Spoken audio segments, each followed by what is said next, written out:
Or enforcement guys trying to run away from high rate mob. You remember that one of our cars, or the security cars, was also burnt in the process within the Del Monte. This issue should not be there. And that's why I'm saying I implore upon leaders, those elected, those pursuing positions, opinion leaders, let us not normalize theft. Let's not, part of the factors that determine investments in any country is the provision of security, and we must continue making Murang'A a safe place for investors to come and invest. And I request all of us to work together with the investors and appreciate the work they're doing, even as they employ many young people and feed families. If there are social issues, if there are land issues, those can be handled through legal means and through observance of law and order, not through illegal means, not using force either by citizens or law enforcement agencies. So let's not make it normal that it's okay to go and steal pineapples. That people are poor, people are jobless, so they're stealing so to make a living. There's no justification for commission of any crime. If we were to justify every crime, then they will never have a country of law and order. Yes. My name is Wangari Juguna, and I write for People Daily. You've touched on the issue of the gangs, the criminal gangs, and some political leaders affiliating with them. There have been concerns of the comeback of the sects and in central region. Concern of? The illegal sects. Yes. Coming back in the central region as we approach the 2027. Probably you can tell us how you intend to address that. Okay. Yeah. No, just basically this use of political gangs. Don't even talk about. We've had these sects like Mungiki, MRC, Chingororo, Panga Boys, Baghdad Boys, characters like Confirm in Nakuru, and Angola Msumbiji, and all those kind of things are some gangs and sects that have been in the country for many years. But you see, what the new phenomenon is that it's not just even about, politicians are not building long-lasting gangs. That is not their idea. They are looking to take advantage of young people for short assignments, And you see, as they do so, short assignments in the sense that the assignment is not positive. They want to organize a rally. They look for young people, pay them. They want to organize what we call, in the name of demonstrations. They cause chaos, vandalism, just to make a statement. In the process, they embolden, these older sects or new ones.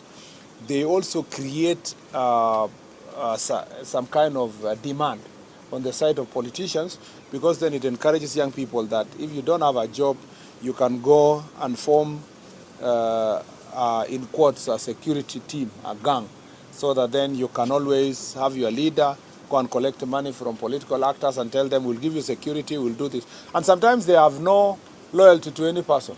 They are available for hire.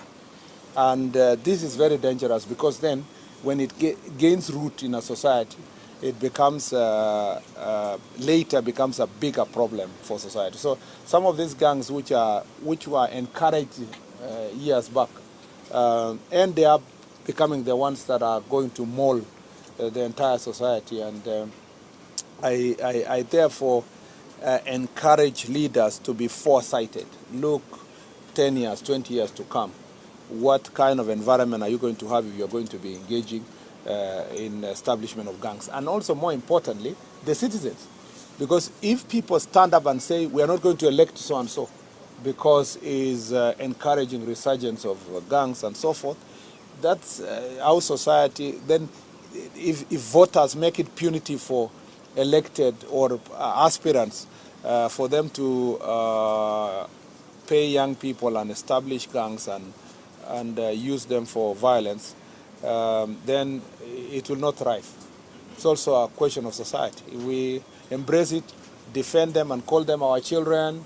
We want our children. The rest of the day, it will be the old story of the person who kept a dangerous animal in their house to protect.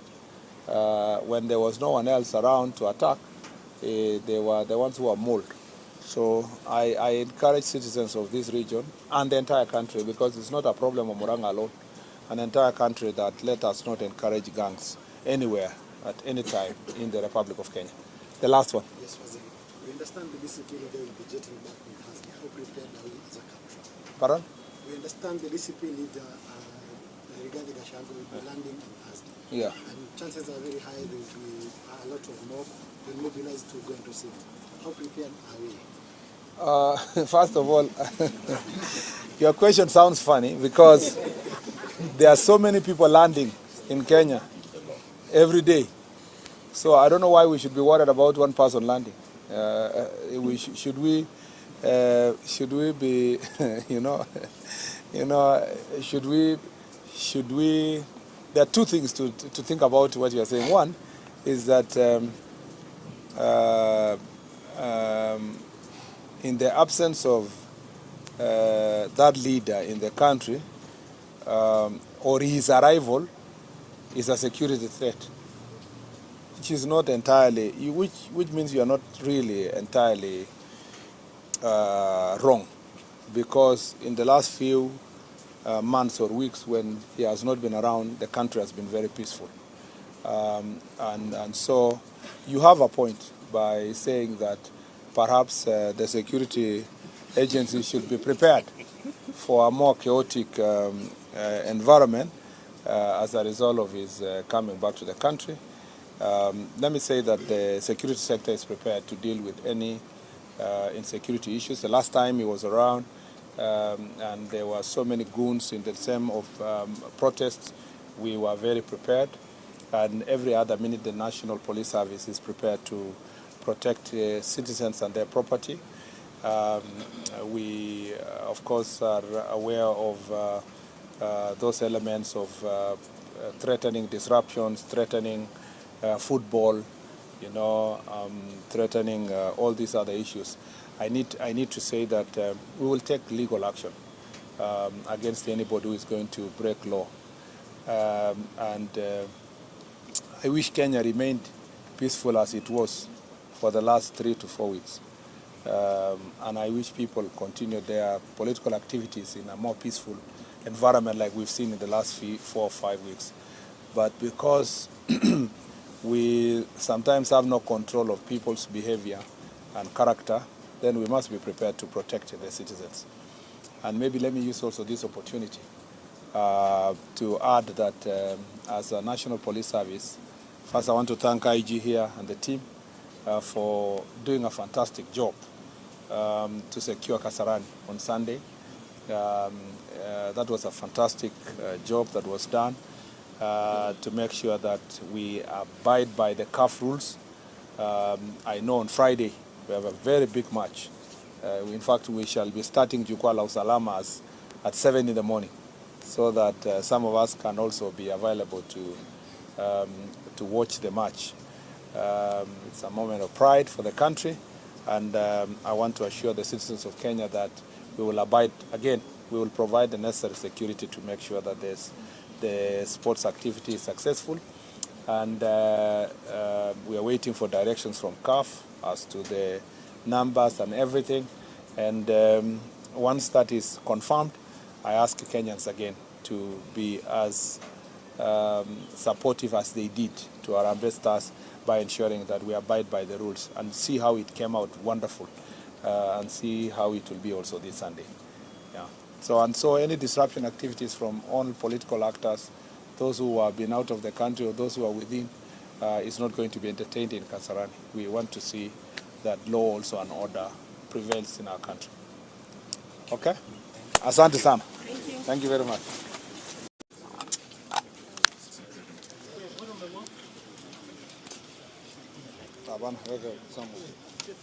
Iko sawa, relax bro. Kwa nimeambiwa. Nilipa huyu hakushiki.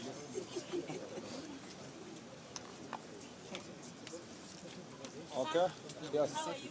I'm good. How are you? Maybe you can start by addressing us on maybe the I key issues. will do a brief and then. Yeah, the key issues maybe that are touching on Murang'A that you're coming from a security meeting. Yeah. And also we can also like to hear about the alcohol and illicit menace in Murang'A because it is still present. Well, thank you very much. Let me first say that we are in Murang'A. This is one of the most industrious county with different economic activities, from farming, whether it is tea, it's coffee, it's macadamia, it is avocado, pineapples. So this is a very diverse county. It's also a highly industrious business area.